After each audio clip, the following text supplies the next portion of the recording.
Bueno, pues hoy es miércoles 14 de enero del 2026.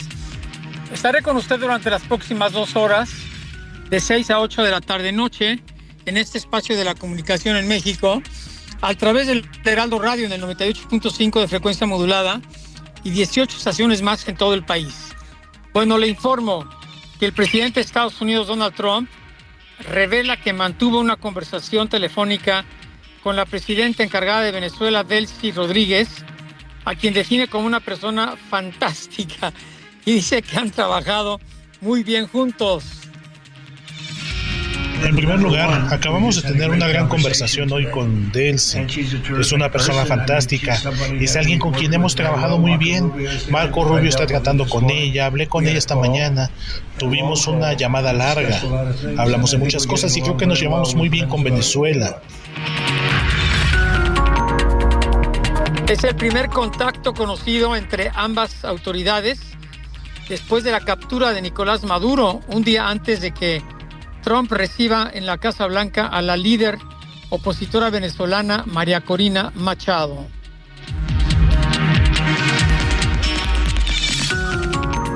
La presidenta Claudia Sheinbaum sale en defensa del TEMEC tras las críticas de Donald Trump y afirma que sus principales promotores son los propios empresarios de Estados Unidos. Dice que hay confianza en México, que la relación comercial continuará y que un escenario sin tratado no está en consideración, al recordar que más de 80% de las exportaciones van a ese país y que la integración ha generado empleo y beneficios, en especial del sector de autos. Es mucho mejor que nos mantengamos como América del Norte para competir con China que solito Estados Unidos. A ellos les conviene en esta competencia económica con otros países. La mano de obra del mexicano y la mexicana es extraordinaria, extraordinaria. Me dijo una vez creo que lo platiqué aquí, ¿no? Un dueño de una empresa automotriz, y me lo han dicho varias, que las empresas automotrices más productivas que tienen son las mexicanas.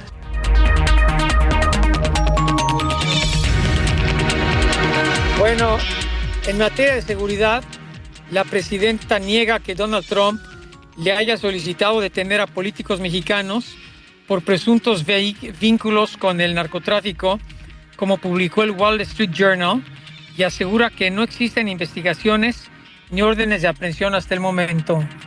Nunca se ha tocado ese tema, nunca. Ni en las reuniones del acuerdo, del entendimiento que se tuvo con Estados Unidos, que les damos seguimiento cada mes, nunca se ha tocado ese tema, ni en las llamadas de teléfono, ni en las reuniones. De Tabasco. Eso dicen los medios, algunos medios, no los medios, algunos medios,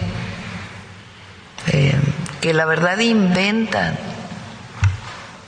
Recientemente, no sé, el reportaje del Wall Street Journal, que no sé exactamente qué planteó, que venía nada que ver con lo que se habló en la llamada, ni se ha planteado nunca. O sea, no hay un caso en donde nos hayan dicho, tenemos pruebas de esto, hay una orden de aprehensión, hay una... No.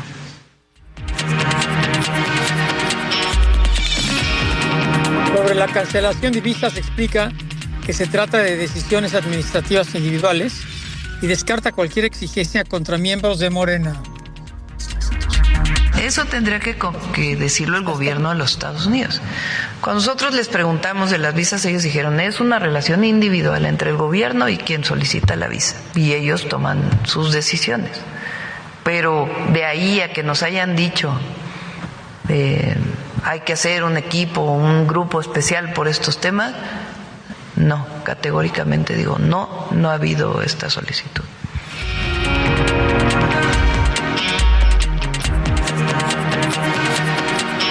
Bueno, la Comisión Presidencial se reúne esta tarde en Palacio Nacional con la presidenta para presentar los primeros lineamientos de la reforma electoral, con la participación de Pablo Gómez, Rosa Isela Rodríguez, Arturo Saldívar y los líderes parlamentarios de Morena, Ricardo Monreal y Adán Augusto López. De acuerdo con fuentes del proyecto, se mantienen los mismos preceptos que son básicamente austeridad, reducir casi a la mitad del financiamiento a partidos y el número de plurinominales, y se descarta la elección popular de consejeros del INE. La propuesta definitiva será presentada por la presidenta en el mes de febrero.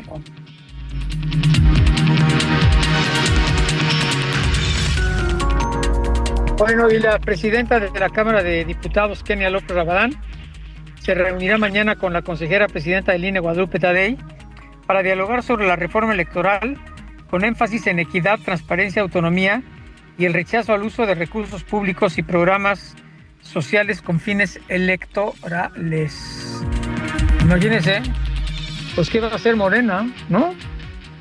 Imagínense. Bueno, López Rabadán señala que existen coincidencias en 8 de 10 puntos con el INE, subraya que la definición de las leyes corresponde al Congreso y advierte que mezclar la revocación de mandato con elecciones contamina la voluntad ciudadana.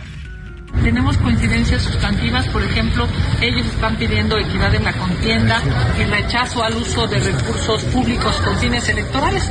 Y justamente en el decálogo que yo presento, en el punto 1, en el punto 4 y en el punto 9, pues estoy hablando de eso.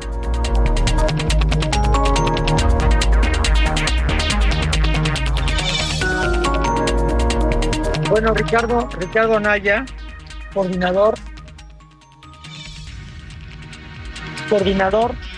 del PAN en el Senado, acusa a Morena de impulsar una agenda de control total a través de una eventual reforma electoral y la revocación de mandato, a las que califica como la Maduro.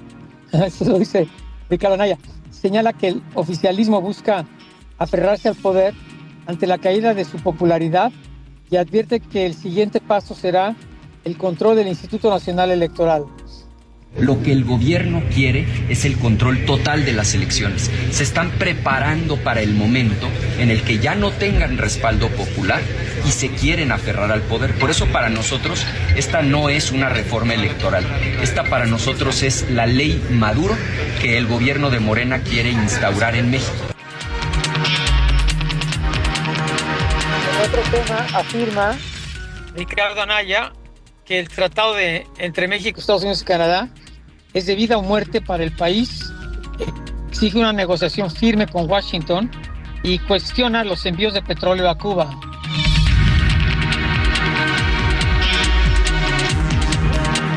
Por su parte, el coordinador del PT en San Lázaro, Reginaldo Sandoval, declara que no considera necesaria una reforma electoral y advierte que Morena no puede aprobarla sin los votos de su partido y del Partido Verde. Depende de lo que resuelva la 4T, y en la 4T depende de lo que resuelva el PT y el Verde. O sea, también no hay que decirlo con toda claridad. Lo sabe. Todo el mundo lo sabe, el que quiera engañarse, pues que se engañe solo. Pero así está de clarito.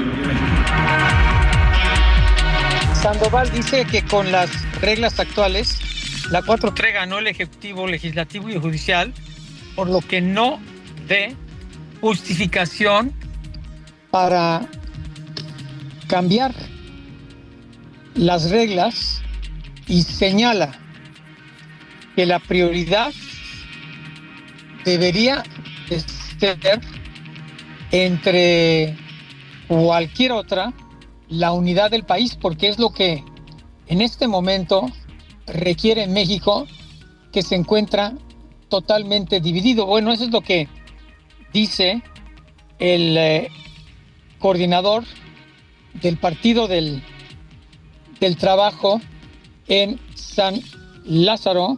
Este señor se llama Reginaldo Sandoval. Vamos a escucharlo. Para que se entienda que si nosotros estamos ahorita en el poder, tenemos el poder ejecutivo, tenemos el poder legislativo, ganamos la vía elección del poder judicial,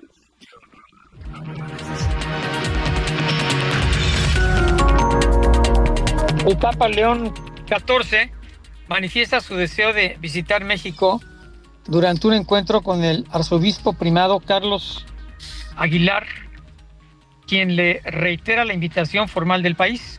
El pontífice agradece la labor de la Iglesia Mexicana reconoce los avances del proceso sinodal y expresa su alegría por la peregrinación a la Basílica de Guadalupe, al señalar que le gustaría acudir para encomendar su pontificado a la Virgen de Guadalupe.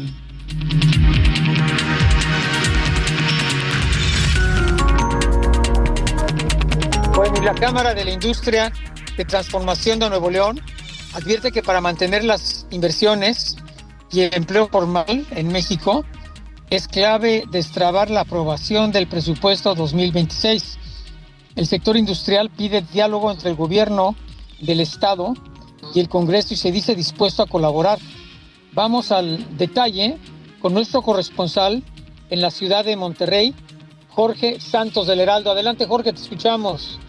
A Nuevo León le conviene tener un presupuesto, por supuesto que sí, y eso se genera con diálogo. Entonces, nosotros sí siempre hemos sido propositivos en que se genere ese diálogo constructivo.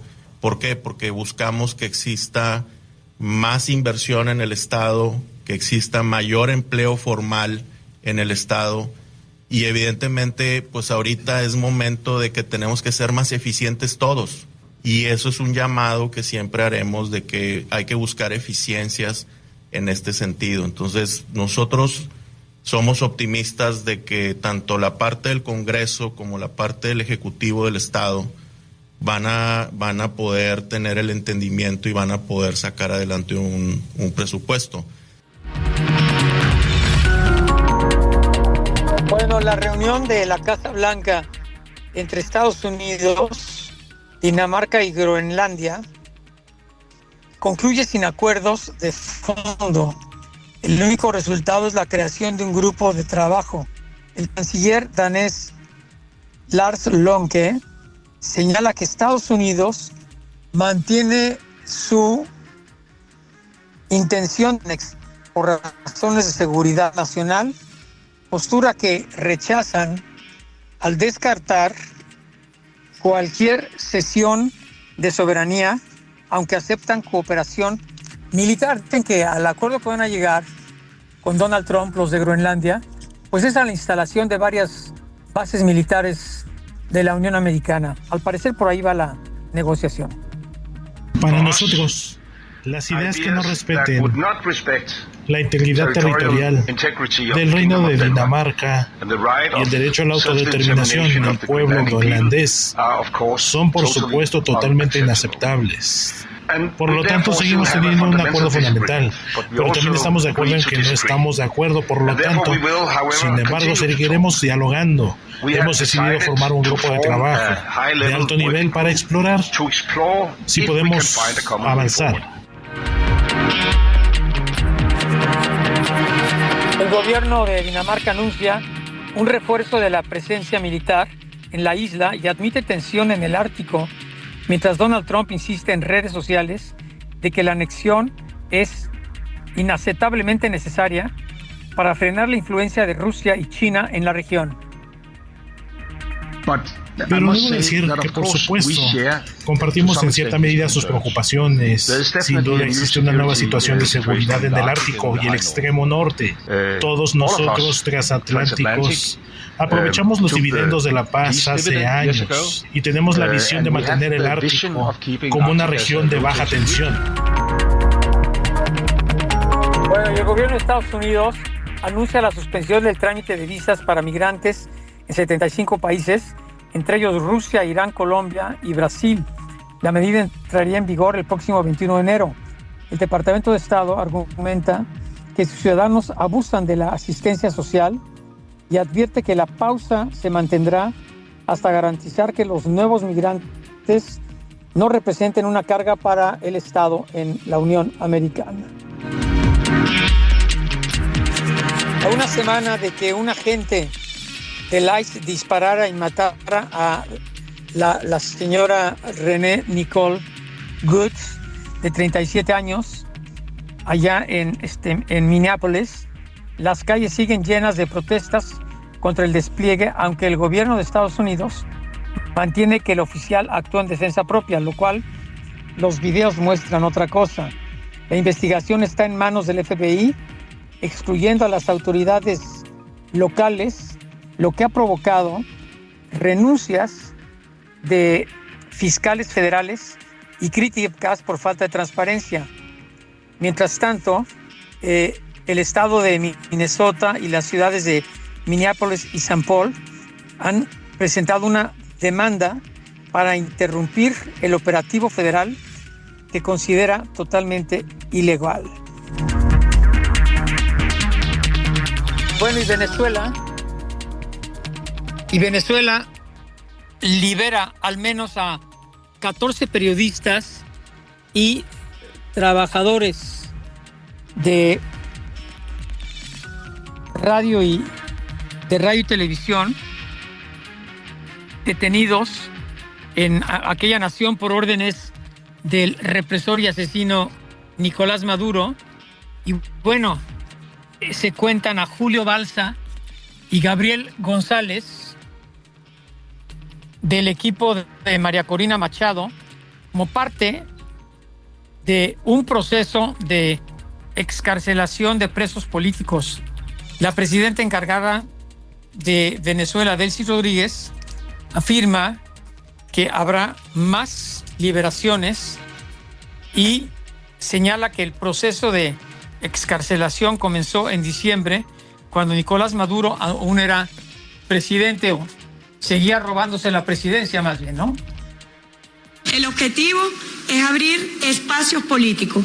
Fue el objetivo que aceptó el presidente en diciembre de 2025, cuando procedieron 194 liberaciones. Y al día de hoy podemos decir que ya suman 406 liberaciones previstas en estos días.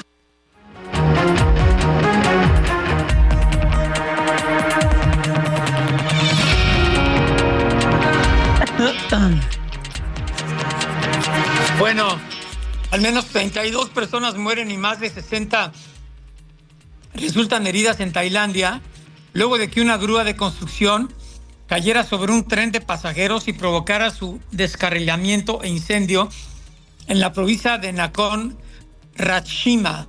El accidente ocurrió mientras la grúa operaba en las obras de una nueva línea ferroviaria de alta velocidad.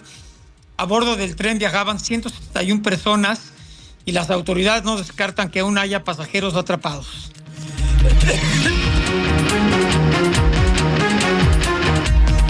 Bueno, la ONG evangélica Open Doors alerta que los ataques selectivos contra líderes religiosos en América Latina están golpeando la moral y la continuidad de comunidades cristianas, y señala a Cuba, Nicaragua, Venezuela, Colombia y México como países de alto riesgo.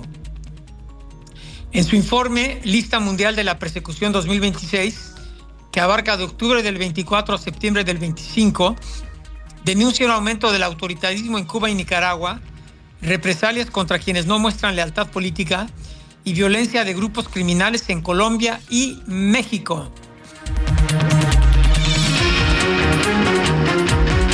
El turismo internacional alcanzó en 2025 su mejor año histórico, con más de 1.500 millones de viajeros, un récord que confirma la recuperación total tras la pandemia, según el Consejo Mundial de Viajes y Turismo. El sector aportó el 6.7% del PIB global y generó 11.7 billones de dólares, con 1 de cada 3 nuevos empleos en el mundo. Estados Unidos registró una caída en el gasto de visitantes extranjeros en un contexto de mayores restricciones migratorias. Y la Secretaría del Medio Ambiente representará al Gobierno de México en el Foro Económico Mundial de Davos, en Suiza, donde expondrá el modelo económico que se aplica en el país, informa Claudia Sheinbaum. La presidenta detalla que estará la titular del medio ambiente, acompañada por la empresaria Altagracia Gómez. Va a ir, en este caso, la secretaria de Semarnat, va Alicia Bárcenas, y va a hablar de desarrollo con justicia del modelo mexicano y también vinculado con los temas ambientales. Entonces, Alicia va a ser nuestra representación en Davos. Incluso va la empresaria Altagracia Gómez, va a va como parte de este consejo muy amplio que ya se ha ido incrementando de empresarios, también para hablar pues del modelo de desarrollo mexicano. Bueno, Yetna Vega, secretaria de Desarrollo Agrario, informa que en 2025 el programa Vivienda para el Bienestar entregó 400,000 casas en todo el país, con lo que se superó la meta prevista y se benefició a más de 1.4 millones de personas. Ya se logró alcanzar el suscribir 393,686 viviendas a través de Infonavit y de Conavi en todo el país. Quiere decir que se superó la meta. Si ustedes recuerdan, en la conferencia pasada ya estábamos alcanzando las 390,000. Ahora superamos un poquito más. Esto representa entonces que se beneficiarán a 1.4 millones de personas en 478 proyectos en 31 entidades del país.